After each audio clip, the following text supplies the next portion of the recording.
हरे कृष्णा, राधे राधे। हम सभी साधक हनुमान जी की आत्मकथा श्रवण कर रहे हैं। भाग 3 गतांक से आगे।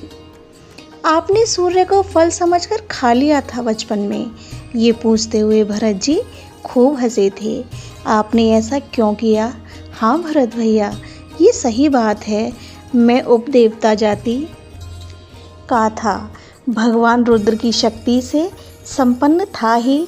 असीम शक्ति मुझ में बाल्यावस्था से ही आ गई थी। भरत भैया प्रातः ही मेरे पिता केसरी सागर तट पर चले जाते थे और वहां जाकर संध्या इत्यादि में ही उनका समय व्यतीत होता था। और मेरी माँ अंजनी तो पुष्प चयन करने के लिए वाटिका में जाती थी। फिर मेरे लिए मधुर मधुर फल भी तो उन्हें ही लाना होता था ना। एक दिन मेरी नींद जल्दी खुल गई। मैंने देखा मेरे पास माँ नहीं है। फिर कुछ समय ऐसे ही लेटा रहा था मैं। फिर मुझे भूख लगने लगी। बालकों को भी पक्षियों के समान आंखें खुलते ही आहार चाहिए। मुझे भूख सताने लगी थी। मैं क्या करूं? इधर उधर देखा मैंने, कुछ नहीं मिला मुझे। पर ऊपर की ओर जब मैंने दृष्टि डाली तो सूर्य उगते हुए लाल दिखाई दिए। मैं खुश हो गया। मुझे लगा आहा कितना सुंदर फल है ये। भरत जी हंस रहे थे हनुमान जी की बातें सुनकर। बस फिर क्या था, मैंने दौड़ लगाई सूर्य की ओर। पता नहीं भरत भैया, मैं बचपन में बहुत ज़िद्दी था। जो वस्तु मुझे चाहिए वो चाहिए बस। मैं दौड़ा, तीव्र गति से दौड़ा सूर्य की ओर। पर ये क्या, मैं जितना दौड़ रहा था वो सूर्य तो मुझसे उतना ही दूर जा रहा था। तब मेरे पिता तुल्य पवन देव ने मुझे देख लिया था। भरत भैया, ये बात मुझे बाद में नारद जी ने बताई थी। पवन देव की को मेरी चिंता हुई। वो भी मेरे साथ साथ चल पड़े। पर जहाँ वायुमंडल के क्षेत्र को पार करके मैं अंतरिक्ष की ओर बढ़ने लगा, तब मेरे पिता पवन देव भी अधिदेव रूप से मेरे साथ ही साथ बढ़ते चले थे। बीच बीच में ग्रह उपग्रह धूमकेतु कोई मिलता था तो मेरे पिता मेरे मार्ग से उसे हटा देते थे। मैं सूर्य के पास में ही पहुंच गया था। हनुमान जी हंसे। इतना कहते हुए फिर थोड़ी देर चुप हो गए, पर मन ही मन हंस ही रहे थे हनुमान जी। भरत भैया, उसी दिन अमावस्या थी। सूर्य ग्रहण था उस दिन। सूर्य को राहु खाने वाला था, पर उससे पहले मैंने ही दौड़ लगाई। राहु पीछे रह गया। राहु से आगे पहुंचकर मैंने सूर्य को मुख में भर लिया। विश्व ब्रह्मांड में अंधकार फैल गया था। पर ये क्या, इस फल में तो कोई स्वाद ही नहीं है। कुछ ही समय मैंने मुंह में रखा था, पर फिर उगल दिया सूर्य को। भूख तो और बढ़ गई थी मेरी, क्योंकि इतना परिश्रम भी तो किया था मैंने। इधर उधर देखा तो मुझे उधर राहु दिखा। मैं राहु को खाने के लिए दौड़ा, पर बेचारा वह तो मुझे देखते ही भाग गया। भरत भैया, आगे की बात मुझे नारद जी ने ही बताई थी। वो राहु गया स्वर्ग में। जा सकता था अपने दैत्यों के पास भी, पर पास में ही था स्वर्ग, इसलिए वहीं गया। हे देवराज, ये गलत बात है। तुम देवता लोग मर्यादा को नहीं तोड़ सकते। जो नियम विधाता ने बनाया है उसे तुम लोग तोड़ रहे हो। ये अच्छी बात नहीं है। क्रोध में भरकर राहु ने इंद्र से कहा था, पर हमने क्या मर्यादा तोड़ी? देवराज चकित थे स्वयं के ऊपर दोष लगने के कारण।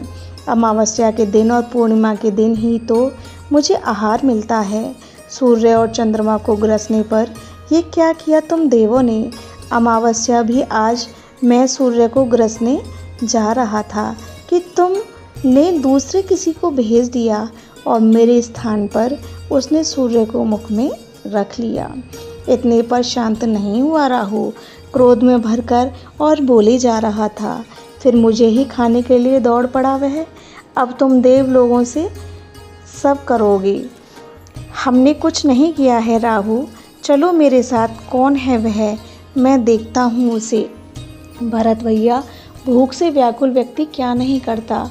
मुझे अब कुछ दिख नहीं रहा था खाने के लिए। तभी इंद्र यहाँ आई। ऐरावत हाथी के ऊपर बैठकर राहु साथ में था। मैं फिर दौड़ा राहु को देखते ही खाने के लिए, पर राहु ऐरावत के पीछे जाकर छुप गया था। मैंने ऐरावत की पूंछ पकड़ी और घुमा दी चारों ओर।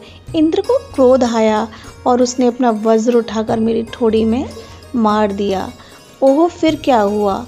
भरत जी को बड़ा कष्ट हुआ था ये सुनते हुए। मेरी ठोड़ी फूट गई। इसी को तो हनु कहते हैं ना। बस मुझे वज्र मारकर इंद्र चले गए। मैं उसी अंतरिक्ष में घूमता ही रहा। मूर्छित था मैं, मेरी ठोड़ी से खून निकल रहा था। मेरे पिता मेरे साथ थे, पवन देव। उन्होंने तुरंत मुझे अपनी गोद में उठाया और लेकर चले आए पृथ्वी पर। मैं मूर्छित ही था। मेरे पिता पवन देव को इतना क्रोध आया कि उन्होंने अपनी सारी शक्ति ही खींच ली। वायु ने बहना बंद कर दिया।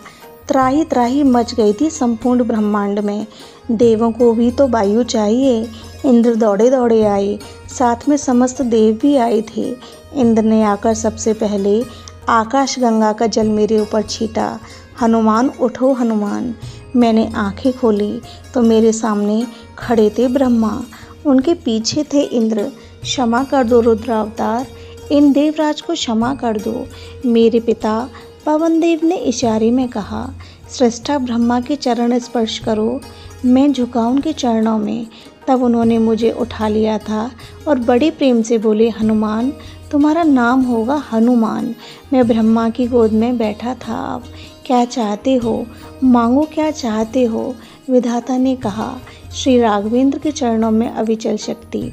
ओह, ब्रह्मा नतमस्तक हो गए थे। क्या वर मांग लिया तुमने। जाओ, तुम इस सृष्टि के सर्वश्रेष्ठ भक्त कहलाओगे। प्रेम, भक्ति, श्रद्धा, इन सब से तुम भरे रहोगे और हाँ, अजर अमर रहोगे तुम।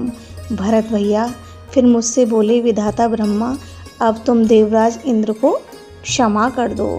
पवन देव के सामने भी देवराज ने क्षमा मांगी। मैंने प्रणाम करते हुए कहा, अपराध तो मैंने किया है, इसलिए आप ही मुझे क्षमा करें। इंद्र ने मेरे सिर पर हाथ रखते हुए कहा, कोई भी अस्त्र और शस्त्र तुम्हारी इच्छा के विरुद्ध तुम्हें छू नहीं सकता। पर देवराज इतना कहकर चुप हो गए थे। पर क्या देवराज, मैंने पूछा। पर मेरे ही अंशावतार सुग्रीव किष्किंधा में हैं। हे हनुमान, आप उनके साथ रहें, उनके रक्षक सहायक बनकर रहें। ये मेरी आपसे प्रार्थना है। मैंने हाँ में सिर हिलाया। मेरे ऊपर सबने आशीर्वाद की वर्षा कर दी थी। मैंने उस समय श्री राम जय जय राम इस मंत्र का विजय गान किया था। मैं भाव में डूब गया था। मुझे शरीर की सुध नहीं रह गई थी।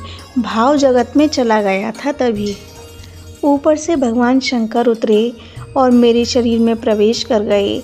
फिर ब्रह्मा ने मेरे शरीर में प्रवेश किया। फिर बैकुंठ से नारायण उतरे, उन्होंने मेरे शरीर में प्रवेश किया। उसके बाद मेरे प्रभु श्री सीताराम जी का प्राकट्य हुआ मेरे हृदय में। आप आगे नहीं बता पाएंगे आज। आप भाव जगत में जा चुके हैं हनुमान जी। आप कल सुनाइएगा आगे का प्रसंग।